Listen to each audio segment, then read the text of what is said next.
Desporto de alta competição. O espaço onde os atletas colocam as ideias no centro do discurso e a cidade no centro do coração. Um podcast da Ágora, Cultura e Desporto do Porto. A primeira memória que guarda é a de ver pernas no ar. Como se as coisas estivessem trocadas na sua ordem natural, como se a gravidade tivesse grau zero e houvesse uma visão diferente da realidade. Ou seja, como se visse de baixo para cima. Aí percebeu que o desporto pode ser feito com a cabeça no sítio, mas o corpo esse pode estar em vários sítios em poucos segundos. Renato Pereira é atleta de taekwondo e alinha hoje pela equipa do Sporting de Braga. Mas tudo começou no Porto, ainda pequeno, quando viu movimentos que nunca imaginou serem possíveis de fazer. Aprendeu técnicas, aperfeiçoou movimentos, prepara-se para desafios com a garra e a força de um atleta que acredita no melhor que sabe fazer. Sonha chegar um dia ao patamar máximo da competição e pisar solo olímpico. É para isso que treina todos os dias, porque o amanhã, para ele, pode não ser longe demais.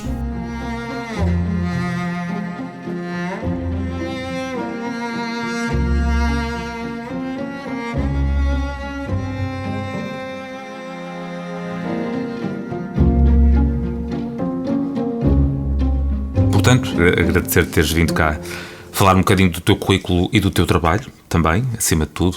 Falar de taekwondo, o único representante de taekwondo que temos aqui na nossa lista de atletas de alta competição deste ano. Falar da tua aproximação ao desporto, como é que tudo isto começou.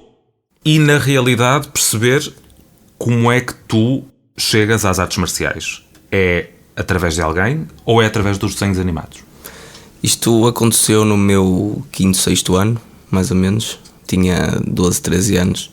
Na altura tentaram-me assaltar e a minha mãe decidiu que eu tinha que ir para um desporto onde tinha que me aprender a defender. Okay. E andei a ver karaté, entretanto entrei num ginásio e tinha lá essa modalidade, taekwondo, e apanhei 2 atletas que na altura eram campeões nacionais a combater e mal entrei lá fiquei, ui, o que é isto? Pontapés para todo lado, pernas no ar. Na altura perguntei se era possível treinar lá.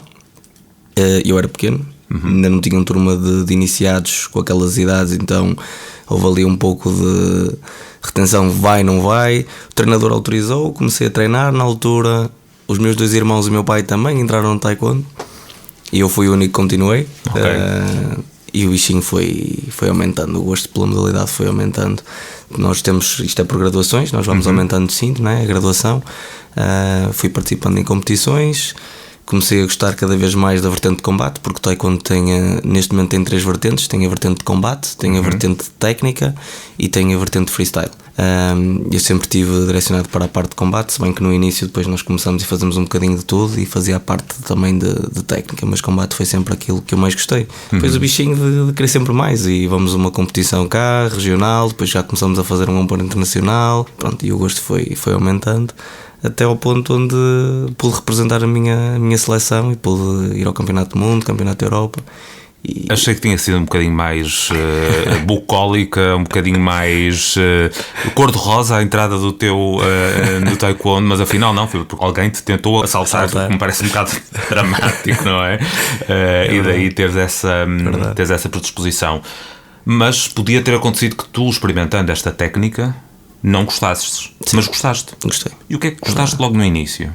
A dinâmica, a forma dos treinos e o facto de ser algo difícil. Por exemplo, no taekwondo é só pernas, a destreza vem toda das pernas, ou seja, é um processo longo até nós conseguirmos ter uma boa técnica e conseguir fazer aquelas ações que eu via, porque mal eu cheguei lá e vi atletas com as pernas no ar e o que é isto? Eu nunca vi isto.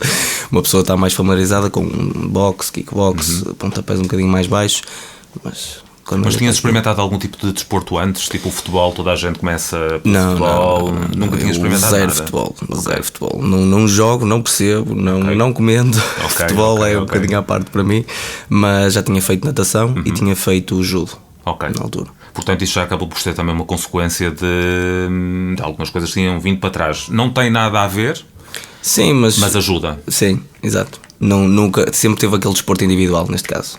Se bem que o taekwondo é um desporto individual, não é? Nós vamos combater sozinhos, mas ao fim e ao cabo somos uma equipa e treinamos todos juntos e ajudamos-nos mutuamente, mas nunca fiz nenhum desporto coletivo. O podcast serve também para isto, para nós desmistificarmos um bocadinho aqui junto das pessoas que se calhar não conhecem tão bem as modalidades, que há desportos que não são iguais, apesar de serem muito parecidos. Exato. O judo e o taekwondo são coisas totalmente diferentes. Totalmente diferentes. Tal como o jiu-jitsu também é uma coisa diferente, ou seja, são tudo artes marciais, sim, mas com diferenças muito específicas. Queres dizer quais são? Neste caso, por exemplo, o taekwondo funciona por pontos e por rounds. São 3 rounds, cada round de 2 minutos. Nós, vencendo os 2 primeiros rounds, não vamos sequer ao terceiro, ficamos em superioridade. Os pontos são feitos com coletes eletrónicos e peseiras eletrónicas. Neste caso, dependendo do peso onde nós nos encontramos, maior é a potência com que nós temos que bater. Isto porque o colete tem sensores e a pantufa também tem sensores, e ao bater no colete aciona o ponto. Um pontapé direto ao tronco vale 2 pontos, um pontapé à cabeça vale 3. Se forem rotativo, acrescentam 2 pontos, ou seja, o colete passa a valer 4, a cabeça passa a valer 5. Sendo que podemos dar socos, podemos soquear só no colete, vale 1 ponto, e uma falta também é 1 ponto. Ao fim de 2 minutos, o atleta que tem maior pontuação vence esse round, e depois um segundo round, e se necessário num terceiro round. Depois existem também critérios de desempate. Em caso de terminarmos o round e estarmos empatados com o mesmo número de pontos, existem critérios. Por exemplo, se eu marquei um rotativo que valeu 4 pontos e ele marcou 2 pontos no colete, eu vou vencer porque eu meti um rotativo, e o rotativo supostamente é uma técnica mais complexa, então eu venço aquele combate. Pronto, e depois é por eliminatórias, ou seja, nós vencemos o primeiro combate, vamos ao seguinte, vamos ao seguinte, até à final. Aquele primeiro combate calhou que não correu tão bem, ficamos por ali. Alguém quiser um manual sobre o que é o taekwondo, já ficamos aqui em 2 minutos, um resumo do que é. Sim, de uma forma resumida. Uma forma muito resumida. Acho que é simples de perceber. Não é simples de perceber. Para ti é simples de perceber porque já o fazes há muito, mas eu acho que... Antigamente era diferente, antigamente os rounds eram corridos, ou seja, a pontuação continuava. O que interessava era o resultado no último round, no terceiro round. E se houvesse um empate, aí então havia o ponto de ouro, que era um round extra, um quarto round de 1 minuto. O primeiro atleta a marcar vencia. Existem também critérios de desempate que não vou dar, senão em vez de 2 minutos a explicar, passa a 10.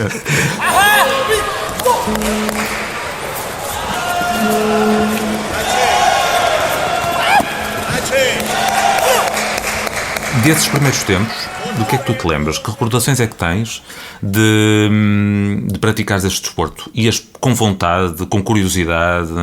Como é que foi este primeiro tempo até tu assumires mais tarde de que afinal era por aqui o caminho? O que é que eu me lembro? Eu recordo, eu já passei por alguns clubes. O clube com que iniciei foi aqui no Porto. O meu primeiro treinador, o meu primeiro mestre, era uma sala, aquilo era no ginásio. Era uma sala que o tatami, que é o sítio onde nós treinamos, não ocupava a área toda, e depois ao lado daquilo era madeira. Então uma das recordações que eu me lembro é trambolhões, cair, escorregar, que aquilo começava a suar, então a malta escorregava e caía. Depois uma recordação boa era que eu nesses treinos podia bater ao meu pai, então também era fixe. Também era fixe. E pronto, e foi esperemos que fosse o único momento em que isso acontecia, não é? Claro que sim. Mas pronto, foi assim uma fase onde fui querendo mais. Depois o facto de nós também construirmos quase uma família ali dentro, não é? Gente da minha idade também, e nós puxarmos uns aos outros, irmos às provas, os motivarmos, e acho que é isso que faz com que o bichinho cada vez também seja maior. A tua primeira prova foi com que idade? Se calhar 14, 15 anos. Lembro-me que venci essa prova, então ainda foi mais... Primeira vez, primeira vitória, não é? E então foi uma experiência muito, muito positiva. As vitórias se incentivam sempre. Claro que sim. Mas no desporto não é só importante ganhar, não é? Não. Tu tens percebido também ao longo deste tempo. As vitórias são boas, mas acho que o que nos faz crescer são as derrotas e a resiliência de querer mais. Tu falaste aqui que passaste por vários clubes, começaste aqui no Porto, mas depois foste saltando. Sim. Em todos eles foste aprendendo coisas diferentes. Todos os clubes têm especificidades, mas não seja pelos treinadores e pelos atletas que encontras. Exato. Em todos eles vais aprendendo coisas novas. Atualmente estás no Sporting de Braga. Sim, Sporting Clube Braga, exato. O que é que esta passagem pelos diferentes clubes deixa num atleta relativamente novo? Vou dizer que é relativamente novo. Tens 26. O que é que esta rotatividade deixa num atleta que já está num estatuto de alta competição?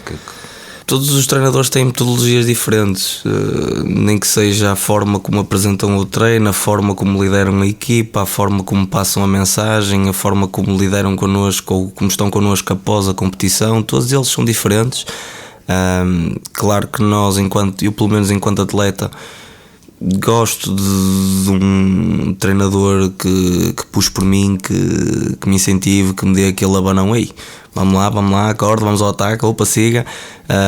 Há pessoas que preferem se calhar estar num registro um bocadinho mais calmo, onde estão no modo deles, vão combater, o treinador dá apenas aquele feedback, mas isso depois também somos nós que temos que falar com o treinador e explicar um bocadinho como é que nós gostamos de nos sentir e se precisamos daquele boost antes do combate ou se precisamos apenas de tranquilidade e não queremos que ele nos diga nada.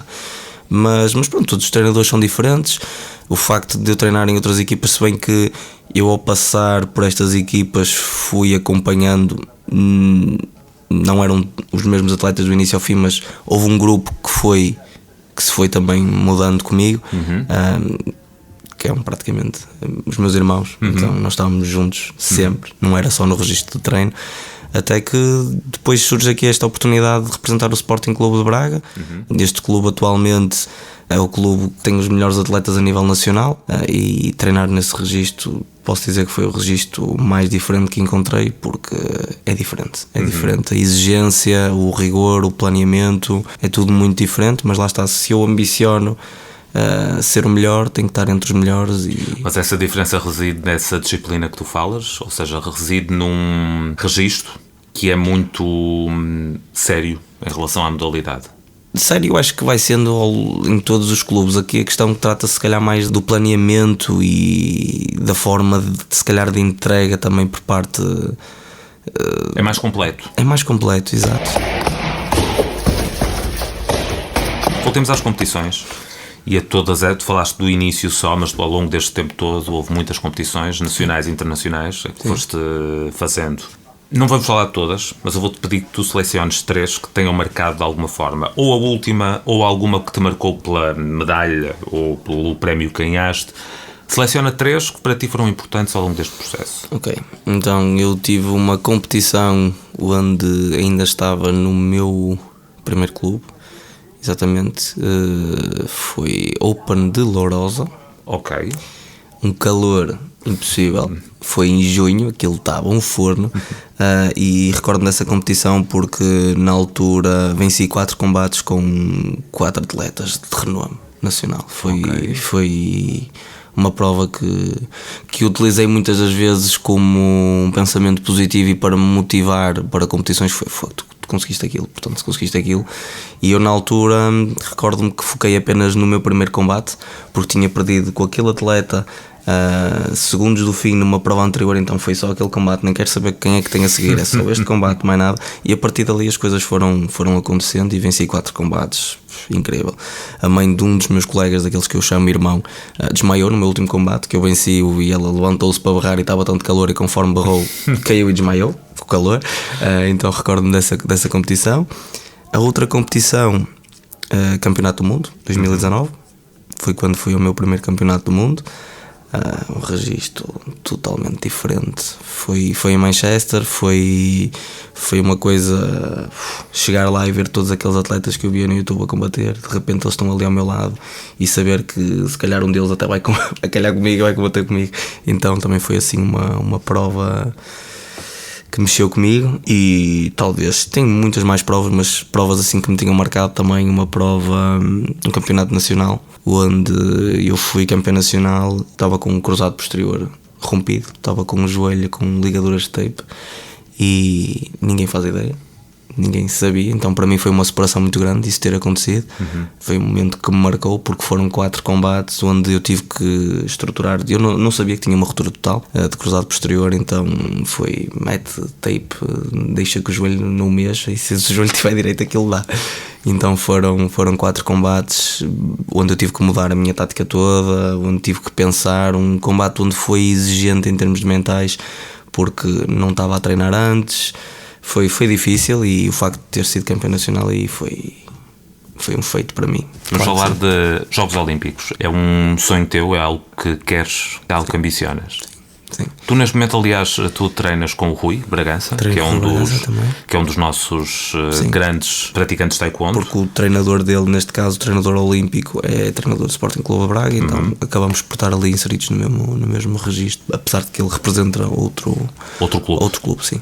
Para ti é uma referência também ele? Ou seja, há pouco falaste de quando chegas ao Campeonato do Mundo e vês referências, em Portugal também há referências. Sim. Não só ele em Portugal, mas sim. Ele, o Júlio, mesmo a Joana, são pessoas que eu olho e que vejo uma dedicação enorme, uma resiliência enorme, um amor por isto enorme. Pessoas como tu também começaram muito lá atrás, sim, quando eram muito novos, e fizeram todo este percurso, não é? E que abdicaram de coisas por causa disto, portanto mostra um bocadinho da paixão deles, e são pessoas que eu utilizo como exemplo. Não só eles, mas utilizo muito como um exemplo. Falaste aí de abdicar, é um verbo forte, porque na realidade, para se conseguir ter uma carreira como tu tens, tem que se abdicar de algumas coisas. Do que é que tu abdicaste e do que é que te custou mais abdicar? Esta última transição minha para o Sporting Clube de Braga custou-me abdicar do facto de sair do registro de casa dos meus pais, não é? Tinha tudo direitinho, roupa, comida, não pagava casa, portanto o facto de ter que mudar, se bem que eu estou em Braga e estou a 30 minutos, não é? E, por exemplo, há casos destes atletas que eu falei também que mudaram e foram para outro país, e aí ainda se torna mais exigente. Mas pronto, se calhar abdicar um pouco daquele conforto que tinha para atingir um resultado. Depois existem as outras coisas que nós vamos abdicando ao longo do tempo, que é, tenho treino sábado de manhã, a malta vai tomar um copo sexta à noite, não dá, tenho treino de manhã. Depois também nós temos treinos, não é? Até à noite. Então saio do treino, janto, se calhar até tomo um cafezinho, até não muito tarde, porque o registro social é muito importante também, é muito importante este equilíbrio, mas ter a noção de que se eu tenho treino de manhã, não vou ficar aqui até tarde. Como é que é um dia tipo teu? Varia. Porque, não há. Varia porque eu trabalhando como personal trainer e como dou aulas de grupo, varia, não é? Mas eu treino neste momento bidiário, faço de manhã treino e à noite complemento com outro treino. A divisão do treino ao longo da semana vai mudando, pode ser físico de manhã, à tarde taekwondo, pode ser ao contrário, portanto vai variando aqui um bocadinho este registro. Mas é assim, começo o dia a treinar, saio do treino, vou dar treinos, vou dar aulas, almoço, volto a dar treinos, aulas e à noite igual. E o ciclo repete-se. Mas é um ciclo que deixa feliz. Sim, é o ciclo que eu quero.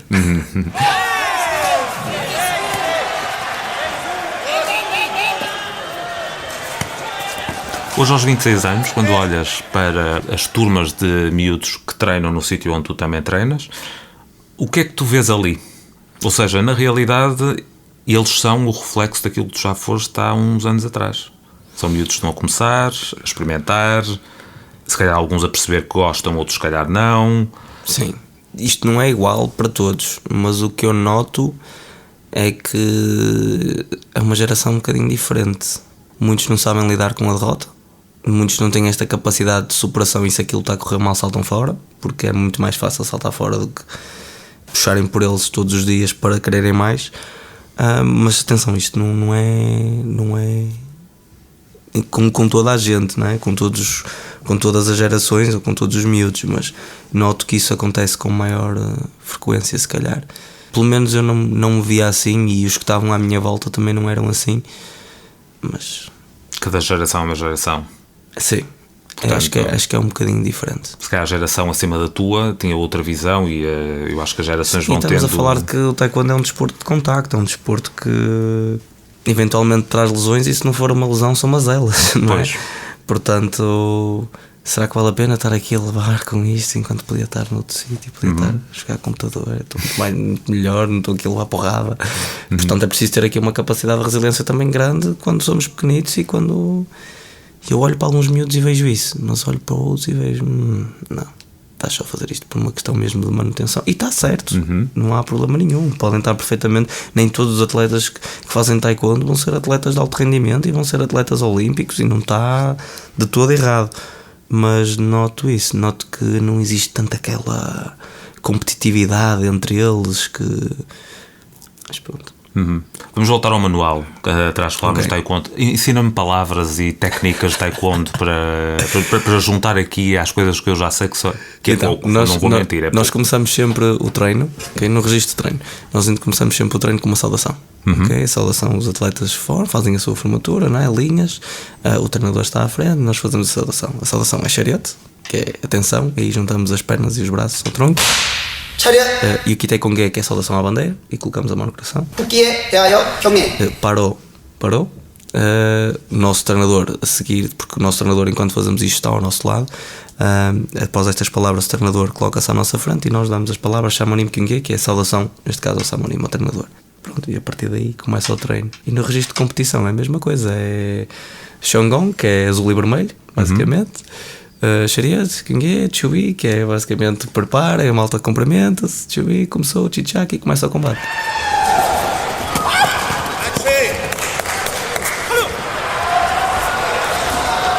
Daqui a 10 anos, onde é que tu te vês?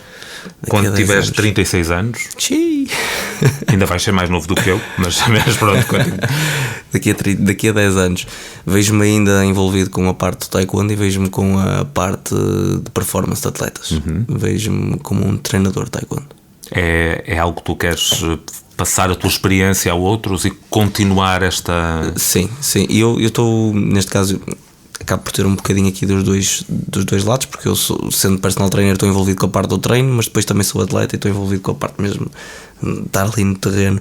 Então é importante também o treinador também passar por esses momentos e perceber o que é que o atleta pode estar a sentir naquele momento, e eu sinto que sou capaz de perceber isso, porque consigo estar nos dois papéis.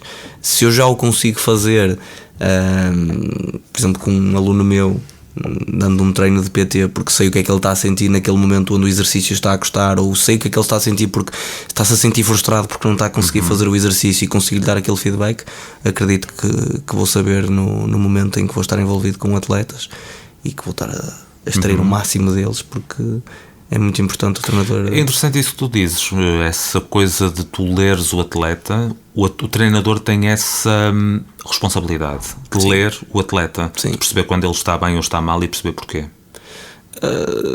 O porquê às vezes é difícil, não é? Perceber, mas perceber pelo menos de que forma é que tem que lidar com ele. Porque todos os atletas são diferentes. Há atletas que gostam de espaço, como eu disse há pouco, há atletas que gostam de espaço e que falem pouco, há atletas que têm a necessidade de falarem muito. Portanto, é perceber que tipo de atleta é que temos à frente. Isto não é só no registro esportivo, é em tudo, não é? Tudo, exato. Na realidade, todos nós somos um bocadinho psicólogos, todas as pessoas que estão à nossa volta, e tentar perceber de que forma é que temos que lidar com elas. Quando é que eles estão bem e quando é que eles estão mal. Portanto, daqui a 10 anos estás a treinar, já foste aos Jogos Olímpicos. Exatamente. Daqui a 10 anos, portanto vamos acreditar nisso, claro, não é? Vamos fazer fé nisso. Falemos, para fechar, do Porto e falemos deste apoio, que é importante também. A tua cidade, neste momento, faz parte do teu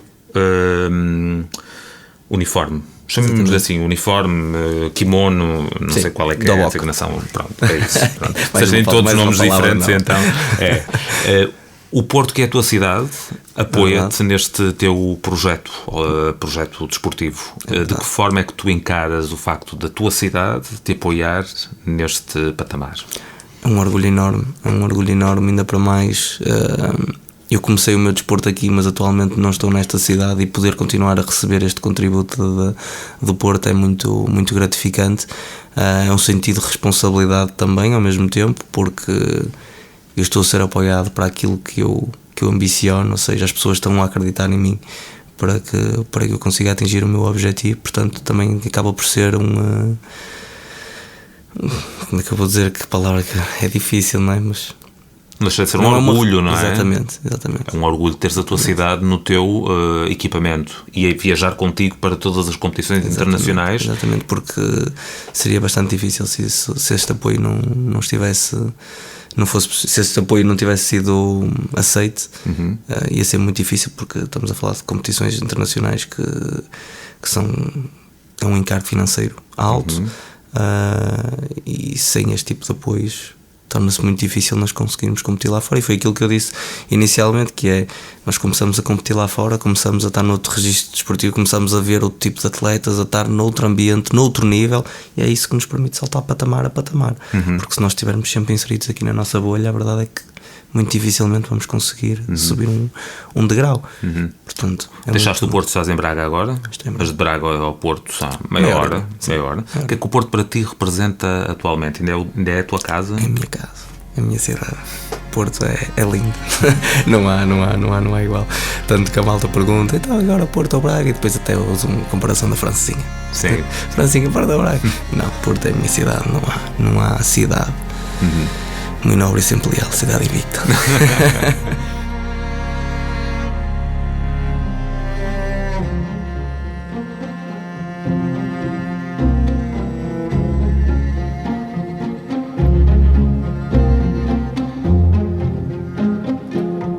Porto de Alta Competição, um podcast da Ágora, Cultura e Desporto do Porto.